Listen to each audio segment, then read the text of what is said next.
چلیے سفر کرتے ہیں سلطان مراد کے دور کے استنبول کا، جہاں ہم حکمت، خیانت اور ایک بیٹے کے سوچ سمجھ کر لیے گئے انتقام کی ایک ایسی داستان میں اتریں گے جو تاریخ میں امر ہو گئی۔ تو تیار ہو جائیے یہ دیکھنے کے لیے کہ علم کیسے ایک دو دھاری تلوار ثابت ہو سکتا ہے۔ ہماری کہانی مستقبل دیکھنے کی ایک بہت ہی نایاب صلاحیت کے گرد گھومتی ہے، لیکن سوال یہ ہے کہ کیا یہ تحفہ ایک نعمت تھا یا ایک زحمت؟ ہم دیکھیں گے کہ کیسے یہی طاقت ایک گہری دوستی اور پھر ایک ناقابل فراموش غداری کی وجہ بنی۔ تو اس داستان کے مرکز میں دو ایسے کردار ہیں جن کا تعلق بالکل الگ الگ جہانوں سے تھا، جنہیں ایک انوکھی دوستی نے جوڑا، لیکن تقدیر نے ان کے لیے ایک ایسا انجام لکھ رکھا تھا جس کا کسی کو گمان تک نہ تھا۔ ایک طرف تھے خواجہ یوسف، جن کے پاس دنیا کی حکمت تو تھی لیکن وہ دنیا سے کچھ نہیں چاہتے تھے، اور دوسری طرف ابراہیم پاشا، جس کے پاس سلطان کی طاقت تھی لیکن وہ اور زیادہ کی ہوس رکھتا تھا۔ اور جہاں قناعت اور لالچ ٹکراتے ہیں، بس وہیں سے ہماری کہانی شروع ہوتی ہے۔ جیسے جیسے وزیر اپنے دوست سے یہ ہنر سیکھتا گیا، اس کا لالچ بھی بڑھتا گیا، اور زیادہ وقت نہیں گزرا کہ اس نے اپنے ہی دوست کے مستقبل میں ایک تاریک جھلک دیکھی، ایک ایسی جھلک جو محض ایک تنبیہ نہیں بلکہ ایک موقع تھی۔ اور یہی کہانی ایک بہت ہی عجیب موڑ لیتی ہے۔ ابراہیم پاشا کی پہلی بڑی پیشن گوئی اپنے ہی دوست اور استاد خواجہ یوسف کے لیے تھی کہ اگلے 40 دن تک ان کی جان کو خطرہ ہے، لیکن سوال یہ ہے کہ کیا یہ تنبیہ واقعی حفاظت کے لیے تھی یا پھر کسی بڑے منصوبے کا حصہ؟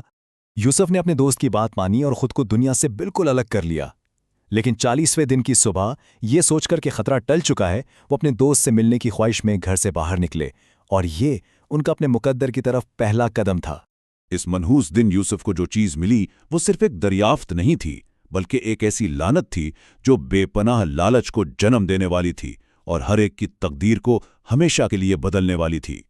جنگل کے بیچوں بیچ یوسف کو تصور سے بھی بڑا خزانہ ملا، اور اپنی سادگی میں اس نے سوچا کہ یہ راز سب سے پہلے اس شخص کو بتانا چاہیے جس پر وہ سب سے زیادہ بھروسہ کرتا تھا، یہ جانے بغیر کہ یہی اعتماد اس کی جان لے لے گا۔ اور اس طرح وہ پیشن گوئی بہت ہی افسوسناک طریقے سے سچ ثابت ہوئی۔ خطرہ تقدیر سے نہیں بلکہ قریبی دوست سے تھا۔ یہ کوئی غیبی طاقت نہیں تھی بلکہ انسان کا بے رحم لالچ تھا۔ برف کی طرح ٹھنڈے ان الفاظ کے ساتھ ابراہیم پاشا نے اپنا اصلی چہرہ دکھایا اور ٹھنڈے دل سے اپنے دوست اور استاد کو قتل کر دیا تاکہ وہ خزانے پر قبضہ کر سکے۔ اس لمحے صرف ایک انسان نہیں مرا تھا بلکہ دوستی اور اعتماد کا بھی خون ہوا تھا۔ اپنی آخری سانسوں میں یوسف نے بس ایک خواہش کی، ایک سادہ سا نام، علی۔ وہ نہیں جانتا تھا کہ یہی نام انصاف کی وہ چیخ بن جائے گا جو سالوں بعد اس کے قاتل کا پیچھا کرے گی۔ سال بیتتے گئے، وزیر کی دولت بڑھتی گئی اور اس کے ساتھ اس کی روح کا اندھیرا بھی۔ دوسری طرف یوسف کا بیٹا علی غیر معمولی ذہانت کے ساتھ غربت میں بڑا ہو رہا تھا، اس بات سے بالکل بے خبر کہ وہ اپنے والد کے قتل کے سائے میں جی رہا ہے۔ ایک پرانی کتاب جو اس کے خاندان کی میراث تھی علی کے ہاتھ لگتی ہے۔ ان صفحات کے درمیان اسے صرف الفاظ نہیں ملتے بلکہ اپنے والد کے قتل کی تلخ حقیقت اور انتقام کا خونی راستہ صاف دکھائی دیتا ہے۔ تو اہم نقطہ یہ ہے کہ علی نے فوراً انتقام نہیں لیا بلکہ اس نے اپنی نئی حکمت کو چھوٹے پیمانے پر آزمانا شروع کیا۔ بدعنوان تاجروں کے راز استعمال کر کے اپنے خاندان کا پیٹ پالا، جبکہ وہ پردے کے پیچھے اپنے اصل منصوبے کے دھاگے بن رہا تھا، صحیح وقت کا انتظار کرتے ہوئے۔ اور پھر وہ فیصلہ کن لمحہ آ ہی جاتا ہے جب خود سلطان کو ایک ایسی پہیلی کا سامنا ہوتا ہے جسے سلطنت کے طاقتور ترین لوگ بشمول وزیر ابراہیم پاشا حل کرنے سے قاصر ہیں۔ حتمی مقابلے کا وقت آن پہنچا ہے۔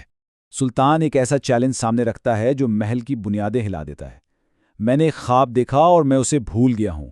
جو مجھے میرا خواب اور اس کی تعبیر بتائے گا اسے منہ مانگا انعام ملے گا، اور جو ناکام ہوا وہ میرے غضب کا سامنا کرے گا۔ دربار میں خوفناک خاموشی چھا گئی کیونکہ سب جانتے تھے کہ یہ ناممکن ہے۔ اور یہاں ہم دیکھتے ہیں اصلی حکمت اور دکھاوے کے درمیان زمین آسمان کا فرق۔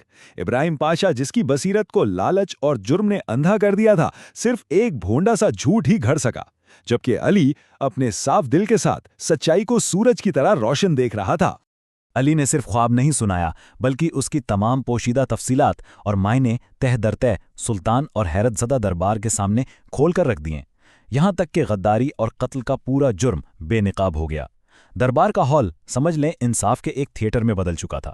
سلطان کے حکم پر وزیر کے محل کی تلاشی لی گئی، اور وہاں زمین کے نیچے نہ صرف چوری کیا ہوا خزانہ ملا بلکہ خواجہ یوسف اور اس کے گھوڑے کی باقیات بھی ملیں جو سالوں سے دفن ایک گھنونے جرم کی خاموش گواہ تھیں۔ اور یوں خیانت کی داستان پر پردہ گرتا ہے۔ ابراہیم پاشا کو اس کے جرائم کی سزا کے طور پر موت دے دی گئی جو ایک منصفانہ انجام تھا، اور جہاں تک علی کا تعلق ہے سلطان نے اس میں اس کی عمر سے کہیں زیادہ حکمت دیکھی اور اسے سلطنت کے سب سے اعلیٰ عہدے یعنی وزیر اعظم پر فائز کر دیا۔ یہ کہانی ہمیں ایک گہرے سوال کے ساتھ چھوڑ جاتی ہے۔ علم ایک بہت بڑی طاقت ہے، لیکن اسے سنبھالنے کا اہل کون ہے؟ کیا اسے انصاف کے اصول کے لیے استعمال کیا جائے جیسا کہ علی نے کیا، یا لالچ کی تسکین کے لیے جیسا کہ ابراہیم پاشا نے کیا؟